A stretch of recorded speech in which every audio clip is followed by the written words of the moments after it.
Olá pessoal, tudo bom? Sétimo ano. Hoje a gente vai dar andamento às nossas aulas, então nós já trabalhamos com o modo subjuntivo, nós vamos voltar a falar sobre ele ao longo do trimestre, mas agora a gente vai dar uma paradinha para falar um pouquinho sobre formar palavras novas. E existe um recurso que nós podemos utilizar para formar novas palavras a partir de palavras que já existem. Vocês sabem como é que isso funciona? É quando nós acrescentamos a uma palavra que já existe o que nós chamamos de afixos. O que é afixo, professora? Bom, são pequenos pedaços de palavra, ouçam bem, pedaços de palavra. Não estou falando aqui em sílaba ou em letra. São pequenos pedaços de palavra que têm um significado e que, quando são colocados em uma palavra que já existe, formam uma palavra com um novo significado. Esses afixos se dividem em dois grupos, os prefixos e os sufixos. Esse conteúdo, sobre o qual eu vou falar hoje, está no nosso livro didático, nas páginas 71 a 75. Então, nós vamos começar falando a respeito dos prefixos. Como o próprio nome já diz, pré, vem antes. Então, os prefixos são pequenos pedaços de palavra que nós colocamos no início, antes de uma palavra que já existe, para formar uma palavra nova. Olhem só um exemplo. Vamos pensar no adjetivo feliz, né? Feliz é um adjetivo, é uma característica, uma qualidade, né?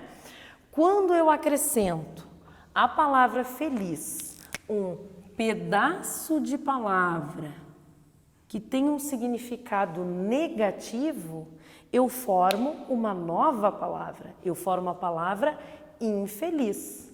O que esse acrescenta de novo à palavra feliz? Acrescenta a ideia de negação, ou seja, uma pessoa infeliz é uma pessoa que não traz felicidade, uma pessoa que não é feliz. Então, ao acrescentar um prefixo ao adjetivo feliz, eu criei um novo adjetivo, uma nova característica, só que agora é um defeito e não mais uma qualidade. Outros exemplos de formação de novas palavras através do acréscimo de um prefixo. Lembrem-se, prefixo, pré, vem antes da palavra primitiva, da palavra original, que vai formar uma nova palavra. A palavra anormal, por exemplo. Eu formei a palavra anormal a partir do adjetivo normal, acrescentando a ela um pedaço de palavra que significa uma negação também.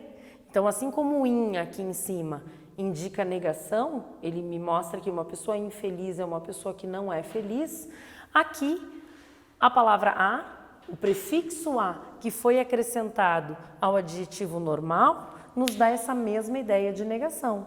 Então, quando eu acrescento o prefixo a à palavra normal, eu formo o adjetivo anormal, que significa que não é normal, que não está de acordo com a normalidade.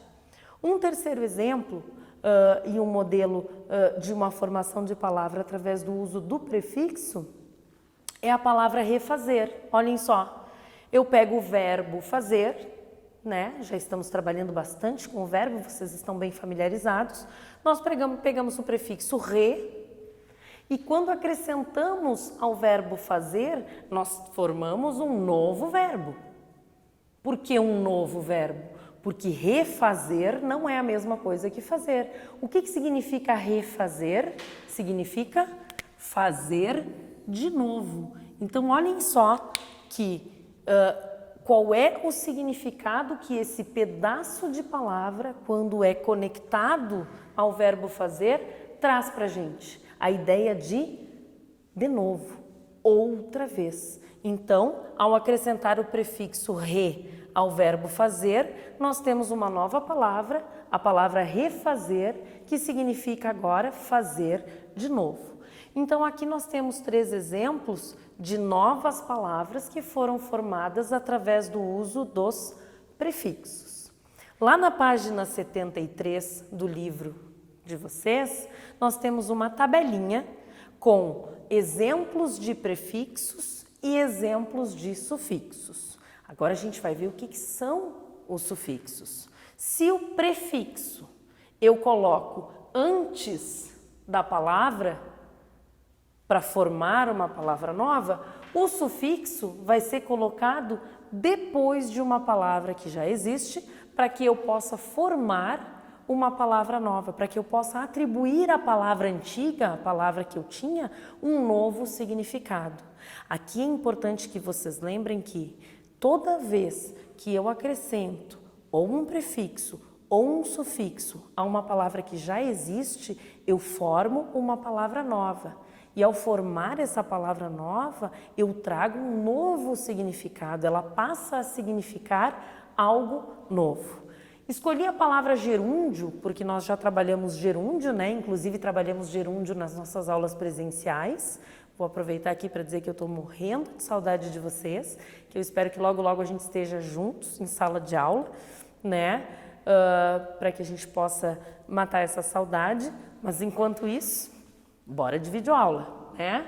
Então, a palavra gerúndio, né? Nós aprendemos em sala de aula que o gerúndio é uma forma nominal do verbo que indica continuidade. É aquela ação que acontece no tempo da fala, né? Não é o presente, mas ela tem essa ideia de continuidade, de andamento, de algo que não para de acontecer. E quando nós aprendemos essa forma nominal, nós aprendemos que tem pessoas que usam o gerúndio da forma equivocada, em excesso. E como é que se chama o nome desse processo? Alguém lembra? Está lá no nosso livro, um pouquinho mais atrás. Quem quiser dar uma coladinha, espiar ali atrás. O gerundismo é o uso excessivo da forma nominal no gerúndio, né? E quando eu falo em excessivo é no sentido de, não é porque eu uso demais, mas é porque eu uso de forma equivocada, né? Eu não deveria usar. Então existem algumas situações, a gente vê isso principalmente naquelas situações do telemarketing, quando alguém nos liga, né? Estaríamos agendando uma visita, né? Vocês todos já devem ter ouvido alguém usar, alguém usar o gerúndio de forma desnecessária. Bom, olhem só, a palavra gerundismo é uma palavra que se formou a partir da palavra gerúndio. E essa palavra se formou pelo acréscimo de um sufixo. Olhem aqui, a palavra gerúndio recebeu um pedaço de palavra depois dela. Portanto, esse aqui é um sufixo. Quando eu coloco o pedaço de palavra antes da palavra original, eu tenho um prefixo. Lembrem do pré. Pré é antes, né? A pré-escola, o pré-vestibular. Agora, se eu acrescento esse pedaço de palavra que vai acrescentar um novo significado à palavra antiga que eu já tinha, esse pedaço de palavra se chama sufixo. Então, gerúndio não é a mesma coisa que gerundismo. Gerúndio é a forma nominal. Gerundismo, esse ismo, me traz a informação de que existe um processo, né? De que é algo que ocorre através do uso excessivo do gerúndio, neste caso aqui. Bom, eu também posso formar, a partir da palavra gerúndio, a palavra gerundista. O acréscimo desse sufixo ista, ele me mostra que quem usa o gerúndio de forma excessiva, quem é adepto ao uso do gerúndio sem necessidade, é um gerundista. Então, esse sufixo vai me mostrar que eu tenho aqui um praticante do uso do gerúndio. Então, o sufixo, observem que nos dois casos, acrescentou um significado novo a uma palavra que já existia. Outro exemplo do uso de sufixos. Por exemplo, a palavra estofaria vem de que palavra? Vem da palavra estofado, né? Um estofado, um sofá, uma poltrona, aqueles fofinhos, né, com as almofadas, forradinhos de tecido. Então, um estofado. A gente não usa muito isso, né? As pessoas, mas as minhas avós diziam, cuidado, não bota o pé no estofado da sala. Hoje a gente fala sofá, ou poltrona, a chaise, né? Bom, olha só, quando eu acrescento a palavra estofado, o sufixo ria, eu crio uma nova palavra e modifico o significado da palavra que eu tinha até então. Estofaria é o lugar onde se vende ou se conserta estofados. Olhem o segundo exemplo, a palavra doceria. Aqui eu acrescentei o sufixo ria à palavra doce, ao substantivo doce, e modifiquei o significado original. O que é uma doceria, pessoal? É o lugar que fabrica ou vende doces. Então, observem que o sufixo ria, nos dois casos, transforma um objeto, o estofado e o doce, em lugares de produção ou venda daqueles objetos. Então, a estofaria é onde eu vendo ou conserto ou produzo estofados, e a doceria também, um lugar onde nós produzimos ou vendemos doces, certo? Bom, vamos praticar isso aqui, né, pessoal? É muito importante praticar. Então, o que eu vou deixar de tarefa para vocês?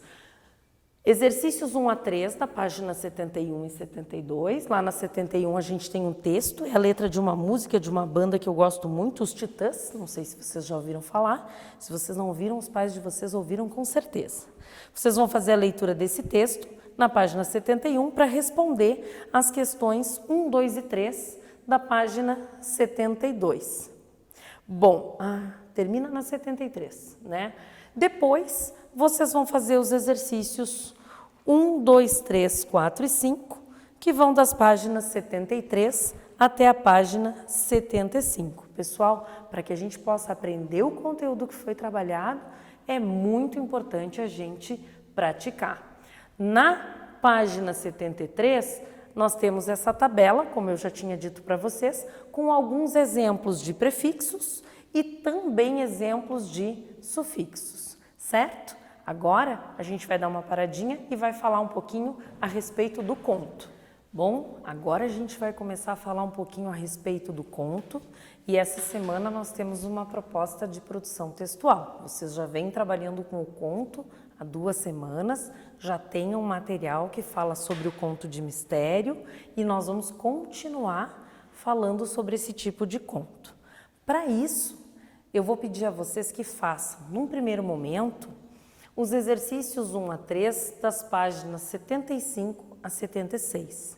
Se vocês considerarem necessário, voltem na nossa aula sobre o conto, revejam os slides que foram oferecidos, que foram preparados para vocês sobre as características do conto. Isso vai ajudar vocês na produção textual que eu vou pedir hoje, certo?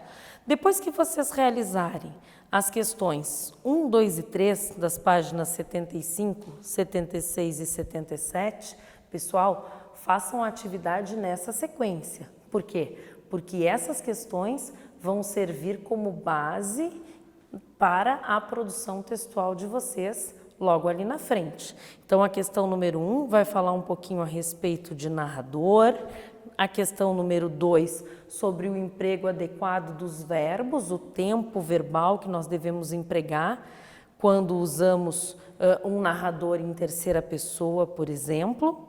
Então, essas atividades são importantes e vão construir a base para que vocês realizem a proposta de produção textual que vai aparecer lá nas páginas 77 e 78. E dessa vez eu vou oferecer para vocês 3 opções. O nosso livro traz 3 opções. Então, a atividade de produção textual de vocês vai começar com a escolha dessa produção. Então, olhem só, a proposta número 1. Lembrem-se de que vocês vão escolher uma das 3, não é para fazer as 3, certo? Vocês vão fazer as atividades no caderno de redação. O que diz respeito à produção textual é realizado no caderno de redação, tá? Então, uma dessas 3 propostas vocês vão registrar no caderno de redação. Proposta número 1. Releia o trecho de A Metamorfose de Kafka que você leu no início do capítulo e dê continuidade à narrativa, imaginando como a história se resolveria. Continue a narração em terceira pessoa, com inserções da voz de Gregor Samsa, que é o personagem principal. Se preferir, crie outra história do começo ao fim, na qual uma personagem também se transforma em um bicho. Em uma ou outra opção, dê dimensão psicológica à personagem. Então, olhem só, a gente vai trabalhar com as características psicológicas, com como esse personagem, seja na parte de finalizar o texto que já existe, ou se eu optar por criar um texto novo. Vamos caprichar na parte psicológica desse personagem, em como ele se sente, em como os comportamentos dele se modificam a partir desse processo de transformação do ser humano em um inseto, em um bicho, né? Proposta número 2. Como ficaria o conto A Máscara da Morte Escarlate? Então vamos voltar lá no conto do capítulo 1, que abre a nossa unidade. Se o narrador contasse o que o príncipe Próspero pensava e sentia a cada momento. Reescreva o conto ou parte dele, por exemplo, a cena final, fazendo na narração a introspecção psicológica da personagem. Então, contar sob a ótica de um narrador em terceira pessoa. Olhem como é importante fazer a primeira parte dos exercícios, para que a gente retome bem a ideia de narrador em primeira pessoa e de narrador em terceira pessoa. E por fim, a última proposta, a última opção que vocês têm para escolha. Você já ouviu ou leu histórias em que algo inexplicável acontece? Escreva um conto fantástico ou de mistério baseado em algum acontecimento surpreendente e inexplicável. Pense, por exemplo, em uma situação em que há um objeto estranho e misterioso, um ser que parece sobrenatural, uma mudança climática muito estranha e repentina, uma viagem no tempo. Bom, olhem só. A primeira proposta está atrelada ao conto da Metamorfose, do Kafka. A segunda proposta está ligada à história do Próspero lá no conto da Máscara Escarlate, lá no capítulo 1. Essa terceira proposta é a criação de um texto novo. Ela não está ligada a nenhum dos outros contos que nós trabalhamos em aula. Então, ela é uma proposta diferente das outras duas. Nessa proposta não vem especificado o tipo de narrador, vocês podem escolher um narrador em primeira ou em terceira pessoa. O que é importante aqui? Que vocês pensem então numa situação, em algo fantástico, misterioso, inexplicável, um acontecimento surpreendente. E pessoal, seja qual for a proposta que vocês escolherem, usem a criatividade. Façam textos interessantes, criativos, com situações inusitadas, certo? Um grande beijo para vocês, até a nossa próxima aula.